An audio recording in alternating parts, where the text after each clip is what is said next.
E aí eu gostaria de perguntar para você, de repente poderia até escolher alguém aqui, mas você é quantos por cento filho da sua mãe? Hã? Tem gente que falou 50% aí, é meio filho da mãe, assim, então. Você é quantos por cento filho da sua mãe? 100%? E quantos por cento filho do seu pai? 100%. Jesus é quantos por cento filho de Maria? Hã? Ficou com dúvida agora? É a mesma resposta, dá uma dica para vocês. Quantos por cento filho de Maria? Ah, mesma. Quantos por cento de Jesus é fruto do Espírito Santo? Quem aqui nasceu assim? Ou foi concebido assim? Tem alguém aqui? Tem alguém aqui que foi concebido como fruto do Espírito Santo no ventre da sua mãe? Tem alguém? Então, eu poderia terminar aqui, a gente orava e ir embora, porque eu acho que aqui já resolve a questão. Como é que eu posso dizer que Jesus pode ter a mesma natureza que eu tenho, se a maneira como ele foi criado foi totalmente diferente da minha? E aí eu não consigo entender como é que as duas naturezas elas se uniram ali, mas é diferente. Com ele foi diferente, com ele aconteceu diferente, porque Jesus, ele é fruto do Espírito Santo no ventre de Maria. Por esse motivo já seria impossível que Jesus tivesse uma natureza idêntica à nossa. Porque a sua concepção foi completamente diferente. Então, no aspecto físico, Jesus ele tinha um corpo degradado por 4.000 anos de pecado. Evidências disso? Que ele sente fome, sede, dor, cansaço, enfim. Mas na sua moral, Jesus tinha a natureza de Adão de antes da queda, porque na sua moral, nenhum pendor para o pecado existia. Se existisse, qualquer inclinação para fazer o que é mal em Cristo, ele também precisaria de um Salvador como eu e você precisamos. Então vamos avançar mais um pouquinho. Existem alguns textos que parecem sugerir que Jesus tinha uma natureza pecaminosa. Parece. Eu vou mostrar 2 ou 3 deles aqui, só para você entender o princípio.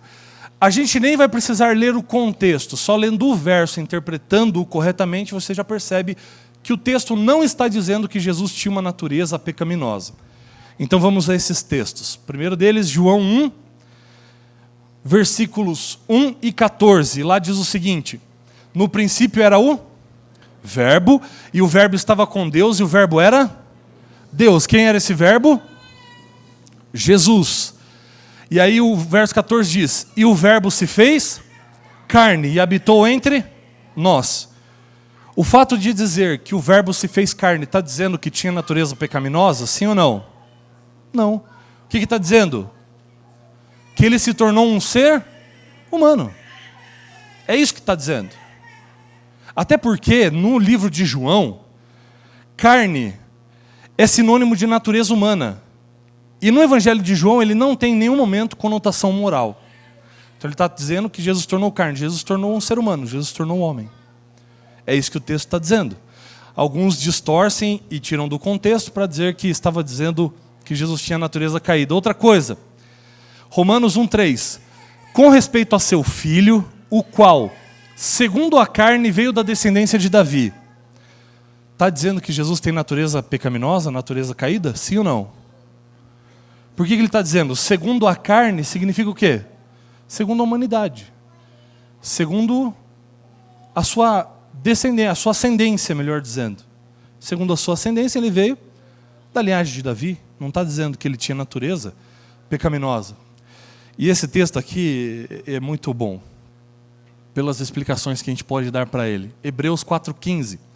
E diz assim, ó: porque não temos sumo sacerdote que não possa compadecer-se das nossas fraquezas. Antes, foi ele, Jesus, tentado em todas as coisas à nossa semelhança, mas sem pecado. Está dizendo que Jesus tem natureza pecaminosa aqui? Não. Mas está dizendo que ele foi tentado em todas as coisas à nossa Semelhança. E um detalhe é a gente entender essa palavra semelhança, daqui a pouquinho a gente vai voltar para ela. E agora o seguinte, como é que eu entendo então que Jesus foi tentado em todas as coisas à nossa semelhança? Aqui a gente precisa entender a essência da tentação. E aí você precisa entender o conceito bíblico disso para você interpretar corretamente. A tentação ela tem sempre uma essência. Qual é a essência da tentação? É fazer você agir de maneira independente à vontade de Deus. É você se colocar no lugar dele e querer você mesmo determinar se aquilo é certo ou errado para você. Essa é a essência da tentação. Então, nesse aspecto, todos nós somos tentados. Então, só por esse aspecto já seria semelhante a todos nós.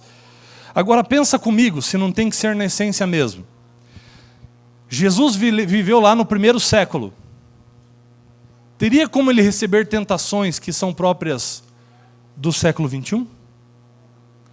Teria como Jesus ser tentado a gastar, a desperdiçar muito tempo no Facebook ou no Instagram? Você percebe? Jesus foi tentado em todas as coisas à nossa semelhança, não igual a nós. Porque seria impossível ser tentado como cada um é tentado, ou com cada tentação que você é tentado. Primeiro porque a tentação ela é personalizada. Ela é pensada em você e nas suas fraquezas. É para atingir você. E aí, para ilustrar isso aqui, vamos pensar numa escala de tentação. Que vai de 1 a mais fraquinho e 10 a mais forte. Quando Satanás vai começar a tentar você, com que nível de tentação ele começa? Com a 1 ou com a 10? Com a 1. Ele vai testar você. Aí você resiste à tentação número 1, a próxima vai ser em que nível? 2. Aí você vence a tentação número 2, a próxima vai ser em que nível? 3. Aí, na tentação número 3, você cai. Você peca. A próxima tentação de Satanás para você vai ser em que nível? Não. Vai ser na 1 de novo, porque você caiu. Porque agora você está muito fraco. E aí tem gente que diz, mas Jesus não entende o meu caso porque ele não tem um pecado acariciado, que eu tenho. E aí que o pessoal se engana. A tentação de um pecado acariciado não é uma tentação muito forte. Ela é uma muito fraca, que você cai sempre, porque você está fraco. É uma tentação simples. Por quê? Porque você está no chão já, então ele não precisa se esforçar, está ali. O negócio aparece e você faz. É aquilo. Agora com Jesus é diferente. Ele foi tentado na 1 e venceu, na 2 e venceu, na 3 e venceu, na 4 e venceu, na 8 e venceu, e na 10 e venceu, porque ele nunca pecou. Ele foi tentado em todas as coisas à nossa semelhança, não na forma, mas na intensidade e na essência da tentação. Porque ele nunca pecou. E, gente, se alguém aqui já cometeu algum pecado, já é impossível para você vencer como ele venceu.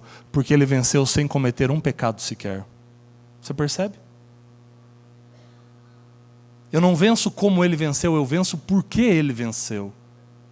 E ele me dá vitória. Ele foi tentado em todas as coisas à nossa semelhança por isso. Na essência da tentação, na força da tentação. Aí você pode dizer, mas se Jesus, então não tinha natureza pecaminosa que eu tenho, não tinha tendência para fazer o que é mal, então ele tinha vantagem. Bom, pensando que se trata de alguém que veio me salvar, eu gostaria que essa pessoa tivesse toda a vantagem do mundo mesmo.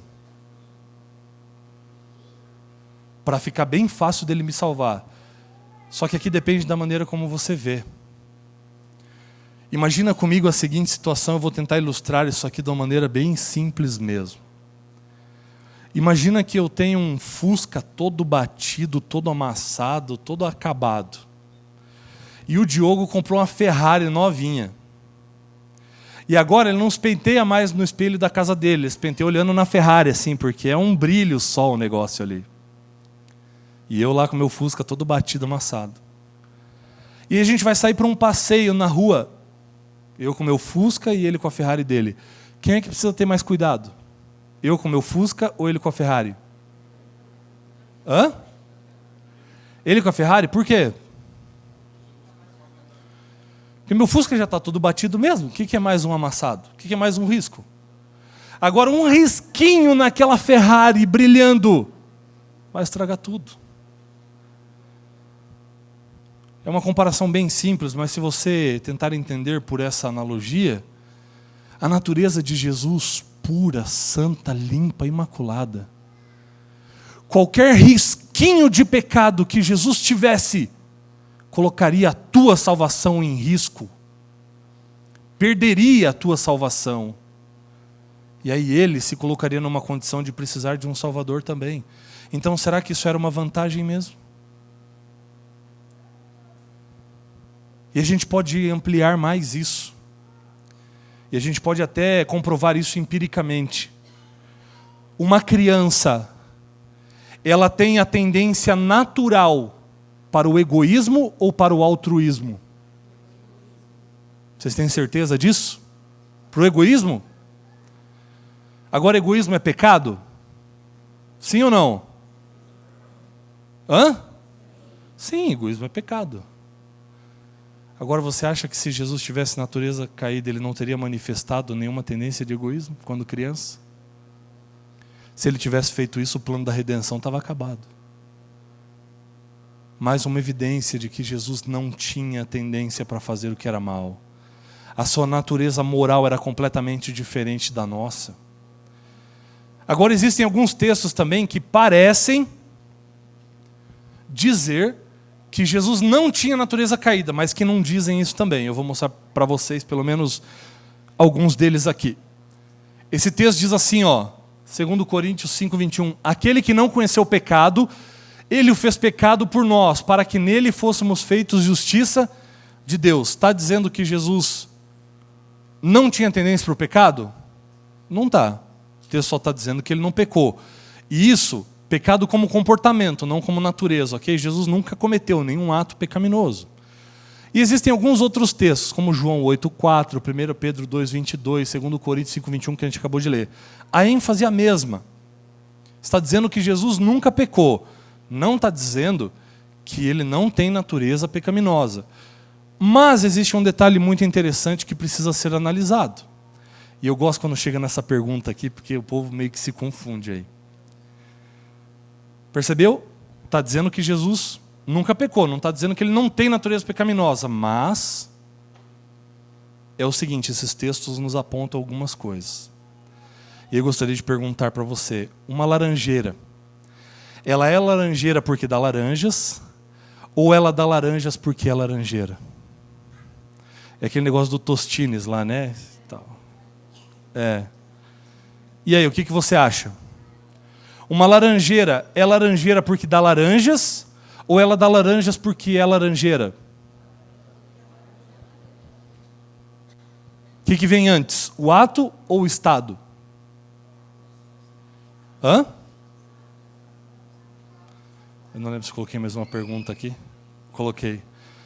Nós somos pecadores porque pecamos ou pecamos porque somos pecadores?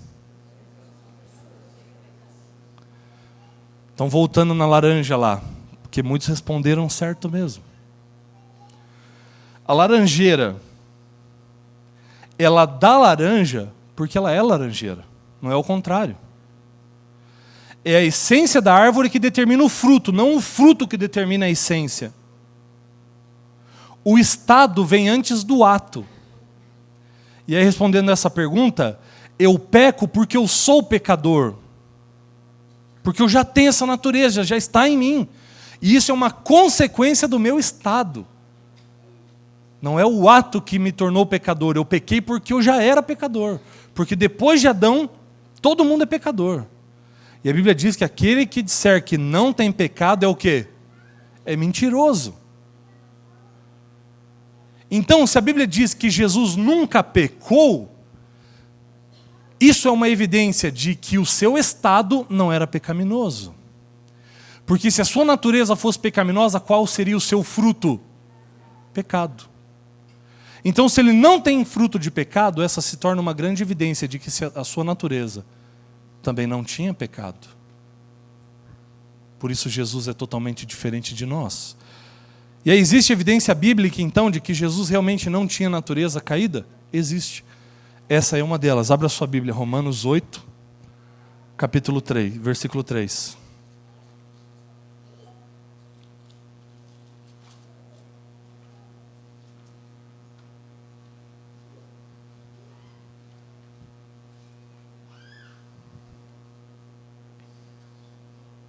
Romanos 8, versículo 3. E ele diz o seguinte, ó: porquanto o que fora impossível à lei, no que estava enferma pela carne, isso fez Deus enviando o seu próprio Filho, em semelhança de carne pecaminosa.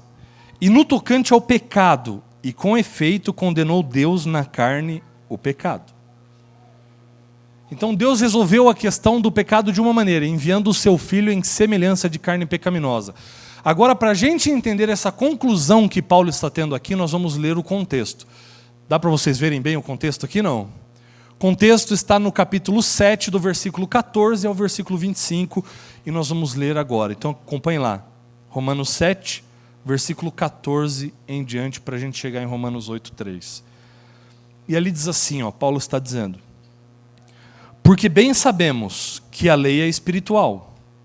Eu, todavia, sou carnal, vendido à escravidão do pecado. Porque nem mesmo compreendo o meu próprio modo de agir, pois não faço o que prefiro, e sim o que detesto. Ora, se faço o que não quero, consinto com a lei, que é boa. Neste caso, quem faz isto já não sou eu, mas o pecado que habita em mim. Então percebe o detalhe? Eu sei o que é certo fazer, mas o que é certo fazer eu não consigo fazer, eu faço o que é errado. E por que eu faço isso? Porque eu sou carnal, vendido à escravidão do pecado, porque existe dentro de mim a lei do pecado que me leva a fazer aquilo que é errado.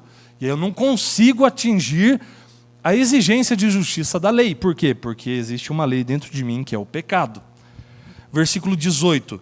Porque eu sei que em mim, isto é, na minha carne, não habita bem nenhum, pois o querer o bem está em mim, não porém o quê? O efetuá-lo. Porque não faço o bem que prefiro, mas o mal que não quero, esse eu faço. Então ele está descrevendo uma guerra que existe dentro dele. Versículo 20, mas se eu faço o que não quero, já não sou eu quem o faz, e sim o pecado que habita em mim. Então, ao querer fazer o bem, encontro a lei de que o mal reside em mim. 22, porque no tocante ao homem interior tenho prazer na lei de Deus, mas vejo nos meus membros outra lei que, guerreando contra a lei da minha mente, me faz prisioneiro da lei do pecado que está nos meus membros. Desventurado homem que sou, quem me livrará do corpo desta morte? Graças a Deus, por Jesus Cristo, nosso Senhor, de maneira que eu, de mim mesmo, com a minha mente, sou escravo da lei de Deus, mas segundo a carne, da lei do pecado. Aqui Paulo está descrevendo uma luta. Olha, eu sei que eu preciso fazer o bem, mas o bem que eu quero fazer eu não faço. Eu faço o mal que eu não quero. Por que eu não consigo fazer o bem que eu quero? Porque em mim existe o pecado. O pecado habita em mim. Ele usa várias vezes essa expressão. Habita em mim, reside em mim. Essa lei é mais forte muitas vezes do que a minha própria vontade. Porque eu sou impulsionado para fazer isso. Então eu olho para a lei. A lei me exige um padrão de justiça. Eu não consigo alcançar. Por quê? Porque eu sou carnal. Porque eu tenho uma natureza pecaminosa dentro de mim que não me deixa fazer aquilo que eu sei que é o certo para fazer. Ficou clara essa luta de Paulo? Você entende essa luta dele? Você também vive essa luta? Sabe o que precisa fazer, mas não consegue fazer o certo todas as vezes, o tempo todo? Muito bem. Agora a grande questão, e a grande pergunta que se levanta é o seguinte: que Paulo é esse? É o Paulo antes de ser convertido ou depois de converso? Vocês têm certeza? É o Paulo antes de ser convertido ou depois de convertido? Depois, é isso mesmo. É o Paulo depois. Agora, bom, Paulo, depois de estar convertido, ainda tem essa luta. Por quê? Porque ele tem essa natureza pecaminosa. Até quando nós vamos ter essa natureza pecaminosa em nós? Até quando? Até a volta de Jesus. Porque só na glorificação eu serei liberto dessa natureza do pecado. Então, até o final, eu vou ter essa luta contra a minha natureza. E aí aqueles que acham que podem alcançar um nível de perfeição, abandonam a graça. Mas a Bíblia vem trazendo, não é para você viver de qualquer jeito também, mas a Bíblia diz o seguinte: onde abundou o pecado, superabundou a graça. Assim como essa natureza pecaminosa vai me acompanhar até o dia da volta de Cristo, a graça de Cristo também vai me acompanhar. E vai poder me salvar. E ele diz, é por Cristo que eu vou fazer isso. Então é o seguinte, aí ele chega em Romanos 8:3 para concluir, e ele diz: porquanto o que fora impossível à lei, no que estava enferma pela carne, isso fez Deus enviando o seu próprio Filho em semelhança de carne pecaminosa. Então, queridos, havia um problema, e esse problema precisava ser resolvido, e Deus resolveu enviando o seu Filho. Olha esse texto aqui do livro Grande Conflito. Está dando para vocês lerem bem aqui, não? Dá? É a graça que Cristo implanta na alma, que cria no homem a inimizade contra Satanás. Você, por vontade própria, pode conseguir essa inimizade contra a sua natureza, contra o que Satanás coloca em você? Não. É somente a graça que Cristo implanta na sua alma que te produz isso. Sem esta graça que converte e este poder renovador, o homem continuaria cativo de Satanás como servo, sempre pronto a executar-lhes as ordens. Mas o novo princípio na alma cria o conflito onde até então houvera paz. Quem quer que se ache aborrecer o pecado em lugar de o amar, evidencia a operação de um princípio inteiramente de onde? De cima. O princípio é de cima, não é de dentro de você, não é você que consegue, é Deus quem coloca isso em você. Para você saber o que é certo, para você abominar o pecado, mas é uma luta dessa natureza dentro de você. Então, queridos, por que Paulo não é capaz de satisfazer a justiça exigida pela lei? Ele responde, dizendo o seguinte: porque eu sou carnal, vendido à escravidão do pecado, porque o pecado habita em mim, porque em mim não habita bem nenhum, porque o mal reside em mim, porque eu sou prisioneiro da lei do pecado que está nos meus membros. E aí em outros lugares ele diz o seguinte: pela desobediência de um só, o pecado passou a quantos? A todos, então todos têm essa natureza. O homem natural, o que é o homem natural? É o homem sem o conhecimento de Deus. E quando você ler lá Coríntios 2,14, você vai entender que é isso. O homem natural, ele não pode entender as coisas do Espírito de Deus, porque eles são loucura. Homem natural é aquele homem à mercê da sua natureza pecaminosa, sem influência de Deus na sua vida. O pendor da carne é inimizade contra Deus. Se ter inclinação para fazer o que é mal é inimizade contra Deus, se Jesus tivesse isso também, ele seria inimigo de Deus. Ele teria inimizade com Deus e ele nunca teve. Inimizade com o Pai. Então a natureza pecaminosa, ela impede conformidade com a lei. Aí eu pergunto, Jesus viveu em conformidade com a lei, sim ou não? Completamente. Só que a natureza pecaminosa, segundo o que Paulo está dizendo aqui, é um empecilho. A natureza pecaminosa torna impossível conformidade com a lei. Mas se Jesus andou em conformidade plena com a lei, então ele não pode ter natureza pecaminosa. É simples a coisa. Resumindo em 3 pontos, havia um problema. Qual era o problema? O fracasso em produzir a justiça exigida pela lei. Eu não consigo, a lei me pede uma coisa, eu não consigo fazer aquilo. Qual é a causa desse problema? Enfermidade da carne. Natureza o quê? Pecaminosa. Qual é a solução divina? Enviar Cristo em semelhança de carne pecaminosa. E aqui a gente precisa entender essa questão da palavra semelhança. E semelhança na Bíblia é a palavra homoioma. E o que ela significa? Similar na aparência, não totalmente igual. Quando você diz que alguma coisa é semelhante à outra, você quer dizer que ela é idêntica, igualzinha à outra? Não. Mas que ela tem alguns aspectos parecidos. E existem outros textos da Bíblia onde essa palavra é usada, semelhança, e nós vamos ver se está falando de alguma coisa que lembra em algum sentido, ou se está falando de algo exatamente igual. Por exemplo, Romanos 6,5. E ele diz o seguinte: porque se fomos unidos com Ele na semelhança da sua morte, certamente o seremos também na semelhança da sua ressurreição. Paulo está falando aqui do batismo. Não é no batismo que você morre à semelhança de Cristo? E aí eu pergunto para você, quando você se batizou, você morreu igualzinho Cristo morreu? Sim ou não? Não. Ele morreu na cruz, verteu sangue lá, num batismo você é crucificado, verte sangue de você? A semelhança, por quê? Porque o sentido é parecido. A ideia é parecida, vai no mesmo sentido. Então é semelhante, não é igual.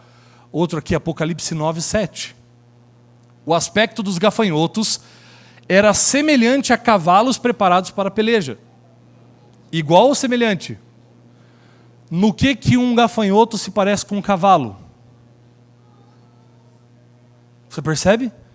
É semelhante, não é igual. E aí Paulo usa essa expressão, em semelhança de carne pecaminosa, parecido, mas não igual.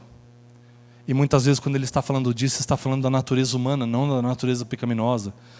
Para a gente concluir esse aspecto, Romanos 8:3, requer que a natureza de Jesus tenha sido diferente da nossa, porque senão ele precisaria de um Salvador também. Se ele tivesse carne pecaminosa, como nós temos, teria sido impossível a ele observar a lei, como é para nós. Ele não tinha natureza pecaminosa. Não seria por isso que a Bíblia não registra nenhuma tentação carnal assediando Jesus? Isso aqui é outro detalhe interessante. Você é tentado e a tentação é personalizada para você.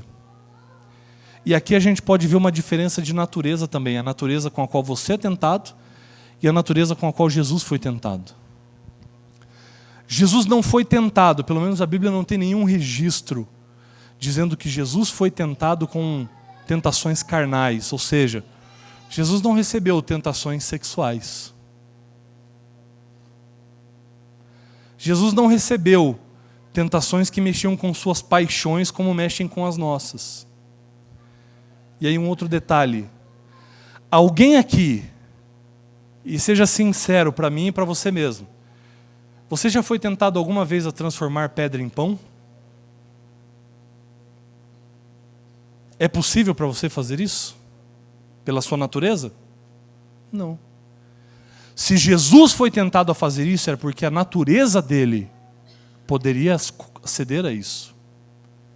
Então até na forma como Jesus foi tentado, fica evidente que a sua natureza era diferente da minha.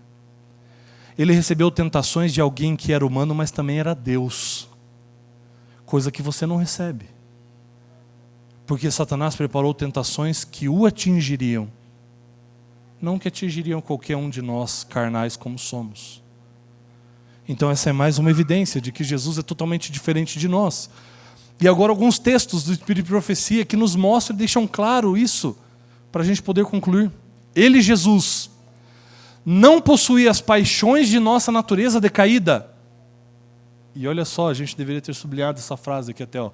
Não possuía as paixões de nossa natureza decaída, mas estava sujeito às nossas enfermidades. Ele foi tentado em todos os pontos como nós somos. E aqui um detalhe interessante. Jesus ele foi afetado pelo pecado, não infectado por ele. O seu corpo era afetado, mas a sua moral não foi infectada pelo pecado. Ele nasceu de que maneira?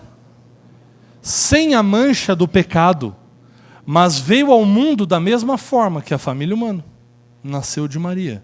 Seu corpo era como o do descendente de Adão, mas ele nasceu sem a mancha do pecado. Ele, Jesus, era uma criança e falava como uma criança, mas nenhum traço de pecado desfigurava a imagem de Deus que havia dentro dele. Era-lhe necessário estar constantemente alerta a fim de preservar sua pureza. Ele deveria tomar sua posição à frente da humanidade, assumindo a natureza, e natureza aqui no caso humana, não caída, mas não a pecaminosidade do homem. Ele se tornou homem, mas não pecador, como nós somos.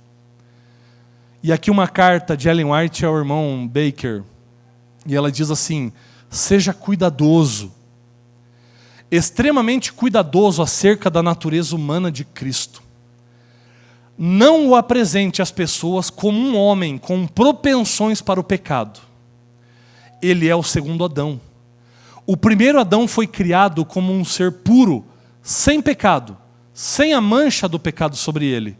Ele era a imagem de Deus. Ele podia cair e realmente caiu em transgressão, Adão. Por causa do pecado, sua posteridade nasceu com propensões inerentes à desobediência.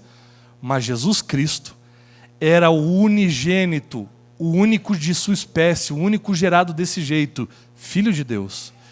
Ele tomou sobre si a natureza humana e foi tentado em todos os pontos como a natureza humana é tentada. Ele poderia ter pecado, ele poderia ter caído, mas nem por um momento havia nele uma propensão pecaminosa. E aqui ela não fala nem de ato, ela fala de tendência pecaminosa. Não havia em Jesus nenhum traço de tendência pecaminosa. Cristo é chamado o segundo Adão. Em pureza e santidade, conectado com Deus e amado por Deus. Começou ele onde o primeiro Adão começou. Gente, onde é que o primeiro Adão começou? Quando Adão foi criado, onde é que ele estava? Quando Jesus veio a esse mundo, onde é que ele estava? A princípio em Belém, depois ali Judeia e Galiléia, enfim, Nazaré. Então não está falando de lugar, porque eles já não nasceram no mesmo lugar. Então o que ela está se referindo quando diz que Jesus começou onde o primeiro Adão começou? Como é que era a natureza moral de Adão? Pura, santa, perfeita, e foi isso. Jesus ele começou de onde Adão começou, e Adão começou tendo uma natureza pura. Mas o primeiro Adão estava em todos os aspectos mais favoravelmente situado que Cristo. Por quê? Porque ele tinha uma natureza moral pura, mas o seu corpo também era puro. O seu corpo também era perfeito. Ele não sentia fome, sede, cansaço. Jesus, quando esteve aqui e passou pela tentação do deserto, passou 40 dias sem comer. Sentindo fome, sede, cansaço. Então a condição de Adão naquele momento era muito mais favorável de Jesus. Satanás, no momento em que Adão foi tentado, estava limitado a apenas uma árvore, a árvore do conhecimento do bem e do mal. Quando Jesus veio a essa terra, não, Satanás estava solto, podendo fazer o que quiser. Você percebe? A condição de Jesus era desfavorável a de Adão. Tudo na natureza era puro e imaculado. Tudo que Adão e Eva precisavam, lhes foi abundantemente suprido. E aí, queridos, só para a gente terminar mesmo, respondendo a mais um questionamento que pode surgir, o perfeccionismo diz a respeito de perfeição moral e vitória sobre o pecado ainda nesta vida. E o texto que eles usam como base para isso é esse aqui, Mateus 5,48, que diz lá: portanto, sede vós perfeitos, como perfeito é o vosso Pai. E aí tem um texto de Lucas, se não me engano 6,46, onde nós precisamos entender Mateus 5,48, à luz desse verso, e lá diz: sede misericordiosos, como misericordioso é o vosso Pai. Como é que eu entendo isso aqui então? Rapidamente. Aqui está uma divisão do Sermão da Montanha, como ele é, por muitos teólogos, dividido. E aqui é interessante, né? O Sermão da Montanha trata do seguinte: da lei e do seu cumprimento, do capítulo 5, 17 a 48. E ele é subdividido assim: Jesus primeiro conversa com os rabinos e depois Jesus dá alguns exemplos práticos. Esses exemplos práticos de cumprimento da lei giram em torno do homicídio, do adultério, do divórcio, juramento, retaliação e do amor. Então, queridos, é o seguinte, Mateus 5,48 tem esse contexto imediato. Então, o contexto amplo vai do verso 17 ao verso 48, que eu mostrei para vocês anteriormente, exemplos práticos. E aí, queridos, esse verso 5,48 está dentro desse contexto imediato que fala a respeito do amor, certo? E aí você tem o verso: sede perfeitos como perfeito é o vosso Pai. Então, existem 3 razões que Jesus diz ali para você amar os seus inimigos. Porque amando os seus inimigos, você mostra a legitimidade de nossa relação filial com Deus, onde ele diz: para que vos torneis filhos do vosso Pai Celeste, no versículo 45, a primeira parte. Porque o amor de Deus é irrestrito, ele faz nascer o sol sobre maus e bons, e vir chuva sobre justos e injustos, segunda parte do versículo 45. O amor pelos inimigos é um reflexo do caráter de Deus. E o terceiro ponto: restringir o amor a quem nos ama é humano demais. E aí, antes de chegar no 48, Jesus diz: se amardes os que vos amam, que recompensa tendes? Não fazem os publicanos também o mesmo? E se saudardes somente os vossos irmãos, que fazeis demais? Não fazem os gentios também o mesmo? Então Jesus está dizendo: se você ama quem você ama, quem te ama, o que você está fazendo demais? Nada. Então ele está sublimando aqui o aspecto do amor, dizendo: ame também os seus inimigos. Amar os inimigos é migrar do nível humano para o nível divino. Então a conclusão é, se o verso diz, portanto, sede perfeitos como perfeito é o vosso Pai Celeste, dentro desse contexto em que ele está, isso significa que ser perfeito como Deus é perfeito, significa amar como Deus ama. É isso e nada mais. E eu acho que era só isso mesmo. Queridos, Cristo Jesus, ele veio a esse mundo em semelhança de carne pecaminosa. Ao mesmo tempo que ele é muito parecido conosco, ele é totalmente diferente de nós. Não fosse assim, ele também precisaria de um Salvador. Então a pessoa de Cristo precisa ser exaltada da maneira como deve ser. Não rebaixada, não dizendo que ele tem propensões ou que tinha propensões para o pecado como nós temos. Mas ele é o nosso Salvador, o teu Salvador. E foi ele que prometeu. E quando você lê Romanos capítulo 8, o pessoal do Plano 21 leu essa semana, não há nada que possa te separar do amor de Cristo em todas essas coisas. Paulo diz que nós somos mais que vencedores. Por meio de quem? Daquele que nos amou, não é por meio das suas forças. Não é por meio daquilo que você pode conseguir. Então, querido, entenda a sua condição, entenda o quanto você precisa desse Deus. Entregue-se a esse Deus plenamente e deixa Jesus completar a obra na sua vida. Porque ele é o teu Salvador. Ele é o Filho unigênito do Pai. E que Deus abençoe você. E que esse estudo que nós fizemos tenha confirmado a sua fé e possa ajudar você a não cair em qualquer vã doutrina que você pode ouvir por aí. Que Deus abençoe você. Feche seus olhos, incline a sua fronte e vamos orar. Querido Deus, louvado seja o teu nome por Cristo Jesus. Porque o Senhor enviou o que de mais precioso havia no céu para se tornar o nosso Salvador, o nosso substituto e nos proporcionar a oportunidade da vida eterna. Muito obrigado porque Jesus, compadecendo-se de nós, veio a este mundo para entender as nossas lutas, nossas dores, o nosso sofrimento. Mas como alguém totalmente diferente de nós, como um ser puro, santo, perfeito, imaculado, entregou-se na cruz do Calvário, pagando assim o preço do pecado, do meu pecado, do nosso pecado.